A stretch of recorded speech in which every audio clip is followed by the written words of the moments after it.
Hello guys, welcome to our YouTube channel. ಇವತ್ತು ನಾವು ಚರ್ಚೆ ಮಾಡ್ತಿರುವಂಥ ಪ್ಲೇಸ್ ಬಂದುಬಿಟ್ಟು ಬಾದಾಮಿ ಅಂತ. ಬಾದಾಮಿ ಆಲ್ಮೋಸ್ಟ್ ಆಗಿ ಎಲ್ರಿಗೂ ಗೊತ್ತಿರುವಂತಹ ಪ್ಲೇಸೇ. ಅದರಲ್ಲೂ ಉತ್ತರ ಕರ್ನಾಟಕದಲ್ಲಂತೂ ಚಿಕ್ಕ ಮಕ್ಕಳಿಂದ ಹಿಡಿದು ದೊಡ್ಡವರೆಗೂ ಈ ಪ್ಲೇಸ್ನ ವಿಸಿಟ್ ಮಾಡೇ ಇರ್ತೀರಾ. ಬಾದಾಮಿ ಅಂತೂ ಮೋಸ್ಟ್ ಪಾಪ್ಯುಲರ್ ಪ್ಲೇಸ್. ಆದರೆ ಇವತ್ತು ನನಗೆ ಗೊತ್ತಿರುವಂಥ ವಿಷಯಗಳನ್ನ ನಾನು ನಿಮ್ಮ ಜೊತೆ ಶೇರ್ ಮಾಡ್ಕೊಳ್ತಿದ್ದೀನಿ. ಬಾದಾಮಿಯ ಲೊಕೇಶನ್ ಬಂದುಬಿಟ್ಟು ಉತ್ತರ ಕರ್ನಾಟಕದ ಬಾಗಲಕೋಟೆ ಜಿಲ್ಲೆ. ಇದ್ರ ಬಗ್ಗೆ ನಾವು ತಿಳ್ಕೊಳ್ಳೋದಾದರೆ ಬಾದಾಮಿನ ಮೊದಲು ವಾತಾಪಿ ಅಂತ ಕೂಡ ಕರಿತಾ ಇದ್ರು. ಬಾದಾಮಿಯು 6ನೇ ಶತಮಾನದಲ್ಲಿ ಚಾಲುಕ್ಯ ರಾಜ ಮಂಗಲೇಶನ ಆಳ್ವಿಕೆಯಲ್ಲಿ ನಿರ್ಮಿಸಲಾಗಿದೆ. ಇಲ್ಲಿ ಕಾಣಸಿಗುವ ದೇವಸ್ಥಾನಗಳೆಂದರೆ ಬಾದಾಮಿಯ ಕೋಟೆ, ಅಗಸ್ತ್ಯ ತೀರ್ಥ, ಸರೋವರ, ಭೂತನಾಥ ದೇವಾಲಯ. ಇಮ್ಮಡಿ ಪುಲಕೇಶಿಯ ಕಾಲದಲ್ಲಿ ಇದು ತುಂಬ ಪ್ರಸಿದ್ಧಿಗೆ ಬಂದಿತ್ತು. ಹಾಗೆ ಇಲ್ಲಿ ಮೇಣ ಬಸದಿಗಳು ಎಂದು ಕರೆಯಲ್ಪಡುವ ಗುಹಾಲಯಗಳಿವೆ. ಮೊದಲನೆಯ ಪುಲಕೇಶಿ ಕಾಲದಲ್ಲಿ ಸ್ಥಾಪಿತಗೊಂಡ ಈ ಪಟ್ಟಣವು ಆಗಿನ ವಾತಾಪಿ ಎಂದೇ ಪ್ರಸಿದ್ಧಿಗೊಂಡಿತು. ಹಾಗೆಯೇ ಇಲ್ಲಿ 4 ಗುಹಾಂತರ ಗುಹೆಗಳಿವೆ. ಮೊದಲನೇ ಗುಹೆಯು ಶೈವ ಧರ್ಮಕ್ಕೆ ಸಂಬಂಧಿಸಿದ್ದು. ಇಲ್ಲಿ ಅರ್ಧನಾರೀಶ್ವರ ಮತ್ತು ನಟರಾಜ ಶಿಲ್ಪಗಳು ಇವೆ. ಹಾಗೂ 2ನೇ ಮತ್ತು 3ನೇ ಗುಹೆಗಳು ವಿಷ್ಣು ಧರ್ಮಕ್ಕೆ ಸೇರಿವೆ. ಇಲ್ಲಿ ವರಹ ಮತ್ತು ವಾಮನ ಉಬ್ಬು ಶಿಲ್ಪಗಳಿವೆ. 4ನೇ ಗುಹೆ ಜೈನ ಧರ್ಮಕ್ಕೆ ಸಂಬಂಧಿಸಿದೆ. ಮಹಾವೀರನ ಶಿಷ್ಯ ಗೌತಮ ಹಾಗೂ 23ನೇ ತೀರ್ಥಂಕರನಾದ ಪಾರ್ಶ್ವನಾಥನ ಶಿಲ್ಪಗಳನ್ನು ಇಲ್ಲಿ ಕಾಣಬಹುದು.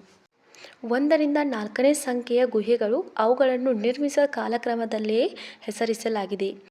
ಬಾದಾಮಿಯಲ್ಲಿರುವ ಹಿಂದೂ ಮತ್ತು ಜೈನ ಗುಹಾ ದೇವಾಲಯಗಳ ಸಂಕೀರ್ಣವಾಗಿದ್ದು, ಈ ಗುಹೆಗಳು ಬಂಡೆಕಲ್ಲುಗಳಿಂದ ಕೊರೆದು ಮಾಡಿರುವುದರಿಂದ ಭಾರತದಲ್ಲಿನ ವಾಸ್ತುಶಿಲ್ಪದ, ವಿಶೇಷವಾಗಿ ಬಾದಾಮಿ ಚಾಲುಕ್ಯ ವಾಸ್ತುಶಿಲ್ಪದ ಪ್ರಮುಖ ಉದಾಹರಣೆಗಳಾಗಿವೆ. ಅವುಗಳಲ್ಲಿ ಕೆಲವು 6ನೇ ಶತಮಾನದ್ದಾಗಿವೆ.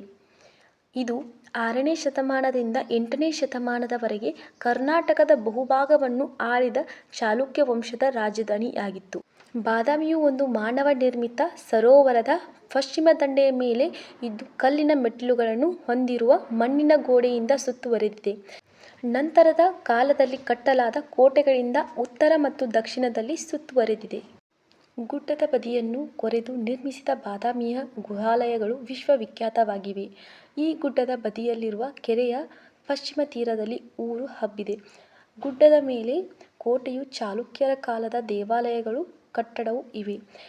ಕೆರೆಯ ಉತ್ತರದ ದಡದ ಮೇಲೆ ಬಂಡೆಯೊಂದರ ಮೇಲೆ ಕಪ್ಪೆ ಅರಭಟ್ಟನ ಶಾಸನವನ್ನು ಕಾಣಬಹುದು.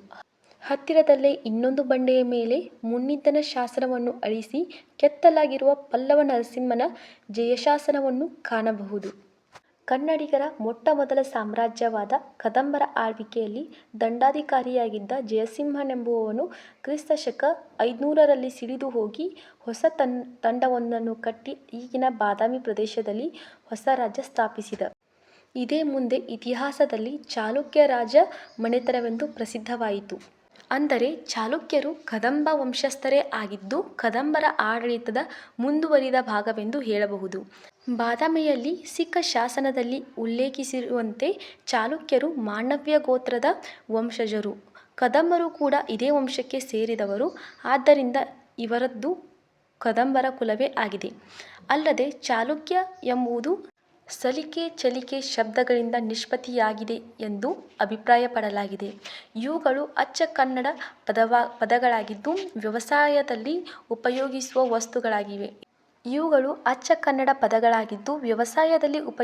ವಸ್ತುಗಳಾಗಿವೆ. ಆದ್ದರಿಂದ ಚಾಲುಕ್ಯರು ಕನ್ನಡಿಗರೇ ಹೊರತು ಬೇರೆಯಲ್ಲಿಂದಲೋ ಬಂದು ಆಕ್ರಮಣ ಮಾಡಿ ರಾಜ್ಯ ಸ್ಥಾಪನೆ ಮಾಡಿದವರಲ್ಲ ಎಂಬುದು ಇತಿಹಾಸಜ್ಞರ ಒಟ್ಟಾರೆ ಅಭಿಪ್ರಾಯವಾಗಿದೆ. ಇವರ ರಾಜಲಾಂಛನ ವರಾಹ. ಮೂಲತಃ ವೈಷ್ಣವ ಮತಾವಲಂಬಿಗಳಾಗಿದ್ದ ಇವರು 1ನೇ ವಿಕ್ರಮಾದಿತ್ಯನ ಕಾಲದಿಂದ ಶಿವಮಂಡಲ ದೀಕ್ಷೆ ಪಡೆದು ಶೈವ ಸಂಪ್ರದಾಯವನ್ನು ಅನುಸರಿಸಲು ಶುರು ಮಾಡಿದರು. ನನಗೆಷ್ಟು ಗೊತ್ತಿತ್ತೋ ಅಷ್ಟು ವಿಷಯನ ನಾನು ನಿಮ್ಮ ಜೊತೆ ಶೇರ್ ಮಾಡ್ಕೊಂಡಿದ್ದೀನಿ. ಹಾಗೆ ಇದರಲ್ಲಿ ಏನಾದರೂ ತಪ್ಪಾಗಿದ್ದರೆ ಕ್ಷಮೆ ಇರಲಿ. ಹಾಗೆ ಎಲ್ಲರೂ ಕೂಡ ಒಂದಲ್ಲ ಒಂದು ಸರಿ ಈ ಪ್ಲೇಸ್ನ ವಿಸಿಟ್ ಮಾಡಿ. ಏಕೆಂದರೆ ತುಂಬ ಚೆನ್ನಾಗಿದೆ. ಹಾಗೆ ಇಲ್ಲಿ ತುಂಬ ಐತಿಹಾಸಿಕ ವಿಷಯಗಳು ಇನ್ನೂ ಇದೆ. ಅದರಲ್ಲಿ ನನಗೆ ಎಷ್ಟು ಗೊತ್ತಿತ್ತೋ ಅಷ್ಟನ್ನು ನಾನು ನಿಮ್ಮ ಜೊತೆ ಶೇರ್ ಮಾಡ್ಕೊಂಡಿದ್ದೀನಿ. ಹಾಗೆ ನನ್ನ ಚಾನಲ್ನ ಸಬ್ಸ್ಕ್ರೈಬ್ ಮಾಡಿ, ಲೈಕ್ ಮಾಡಿ, ಹಾಗೆ ಶೇರ್ ಮಾಡಿ. Thanks for watching this video. ಮತ್ತು ಮುಂದಿನ ವಿಡಿಯೋದಲ್ಲಿ ಸಿಗೋಣ.